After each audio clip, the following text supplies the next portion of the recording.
আসসালামু আলাইকুম, শুভ সকাল। আজ ১৩ আগস্ট ২০২৫, ২৯ শ্রাবণ ১৪৩২ বঙ্গাব্দ, ১৮ সফর ১৪৪৭ হিজরি। জানিয়ে দিচ্ছি বাংলাদেশের স্বনামধন্য বেশ কয়েকটি পত্রিকার অনলাইন ভার্সনের শিরোনামসমূহ। প্রথম আলো, ছাত্রদের ভাবমূর্তি ক্ষুণ্ণ করছে লোভ, শহীদ উদ্দিন চৌধুরী অ্যানি। ফিনান্সিয়াল টাইমসকে দুদকের আইনজীবী, টিউলিপের বাংলাদেশি নাগরিকত্ব রয়েছে, শিক্ষার্থীদের ভয়কে কাজে লাগিয়ে অপরাজনীতির চেষ্টা হচ্ছে। এদিকে ডিজিএফআই এর বিরুদ্ধে যথাযথ ব্যবস্থা নিতে হবে বলেছেন হাসনাত আব্দুল্লাহ। সন্ত্রাসীদের চাঁদা না দেওয়ায় চিকিৎসককে মারধর, সাহায্য চেয়ে ফেসবুকে ভিডিও। ব্যাংক একীভূত হতে হবে বলেছেন গভর্নর। জুলাই সনদে এক বিন্দু ছাড় নয় বলেছেন নাহিদ। আমরা এখন নির্বাচিত প্রতিনিধিদের কাছে ক্ষমতা হস্তান্তরে প্রস্তুত বলেছেন প্রধান উপদেষ্টা। এদিকে ফেব্রুয়ারিতে নির্বাচন হলে সরকারকে শহীদদের মায়ের বুকে সন্তানকে ফেরত দিতে হবে বলেছেন নাসির উদ্দিন পাটোয়ারি। কাঠগড়ায় কাঁদলেন এনবিআরের সেই মতিউর। আদালত বললেন দুদকের জালে এখন হাজার মতিউর। চলে যাচ্ছি যুগান্তর পত্রিকার পাতায়। ৮,০০০ কোটি টাকা উধাও। আরপিওতে না ভোট সহ গুচ্ছ সংশোধনীর সিদ্ধান্ত। নিরাপত্তা সংকটে বিমান। জাতীয় নির্বাচন বাধাগ্রস্ত করতে ষড়যন্ত্র চলছে বলেছেন তারেক রহমান। ডক্টর ইউনুসকে মালয়েশিয়ায় লাল গালিচা সংবর্ধনা। আহমদুল্লাহর আবেগঘন পোস্ট। পরিবেশগতভাবে সাদা পাথর স্থান গুরুত্বপূর্ণ কেন, ক্ষতিকর প্রভাব কি? আগামী নির্বাচনে প্রবাসীদের ভোটাধিকার নিশ্চিতে কাজ করছে সরকার। ডাকসুর মনোনয়ন ফর্ম নিলেন সাবেক ছাত্রলীগ নেতা, ক্ষুব্ধ সাদিক কায়েম। এদিকে পিকে হালদারের রেড নোটিশের মেয়াদ বাড়াতে ইন্টারপোলে দুদকের চিঠি। গেরিলা প্রশিক্ষণের দায় স্বীকার করে মেজর সাদিকের স্ত্রীর জবানবন্দি। এদিকে ট্রাইব্যুনালের তদন্ত সংস্থায় উপদেষ্টা আসিফের বিস্ফোরক জবানবন্দি। ঐকমত্য কমিশনের সঙ্গে মার্কিন ভারপ্রাপ্ত রাষ্ট্রদূতের বৈঠক।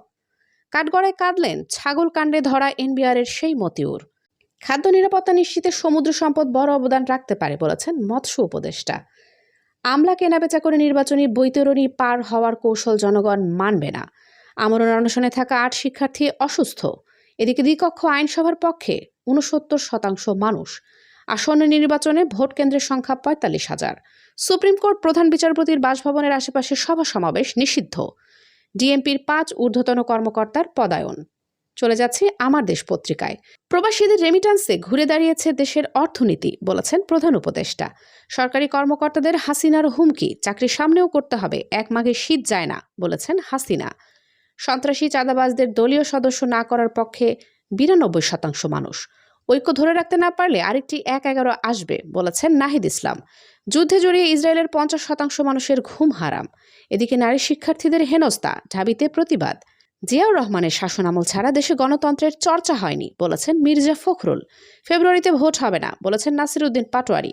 বিএনপির রাজনীতির মূল লক্ষ্য আগামী দিনে কর্মসংস্থান সৃষ্টি বলেছেন তারেক রহমান। আওয়ামী লীগারদের গেরিলা প্রশিক্ষণ, মেজর সাদিকের স্ত্রীর স্বীকারোক্তি। চলে যাচ্ছি দৈনিক ইত্তেফাক পত্রিকার পাতায়। ডিজিএফআই এর হেডকোয়ার্টার ভেঙে দেওয়ার হুঁশিয়ারি নাসির উদ্দিন পাটোয়ারির। এদিকে সার্জন স্বামীর কাছ থেকে বিচ্ছেদ চাইলেন বাইডেন কন্যা। পুলিশের এডিসিকে ছুরি মেরে পালিয়ে গেল ছিনতাইকারী। বিএনপিকে সার্জিস বলেছেন ফজলুর রহমান ও হাবিবুর রহমানের বিরুদ্ধে ব্যবস্থা নিতে হবে। চট্টগ্রামে ভারতীয় নাগরিক সহ আটক ৪ জন, মাদক জব্দ। শৈথিল্য দেখলে বিমানবন্দরে ফের রাহুর ঝুঁকি। প্রবাসীদের রেমিটেন্সে অর্থনীতি মজবুত অবস্থায় ঘুরে দাঁড়িয়েছে বলেছেন প্রধান উপদেষ্টা।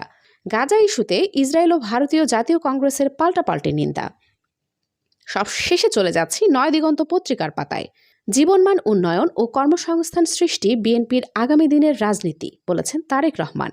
বাংলাদেশকে বিনিয়োগ ব্যবসার জন্য উন্মুক্ত করা হয়েছে বলেছেন প্রধান উপদেষ্টা। জিয়াউর রহমানের শাসনামল ছাড়া দেশে গণতন্ত্রের চর্চা হয় নাই বলেছেন মির্জা ফখরুল। যুক্তরাষ্ট্রের পাল্টা শুল্ক ১৫% নামানোর চেষ্টা চলছে বলেছেন বাণিজ্য উপদেষ্টা।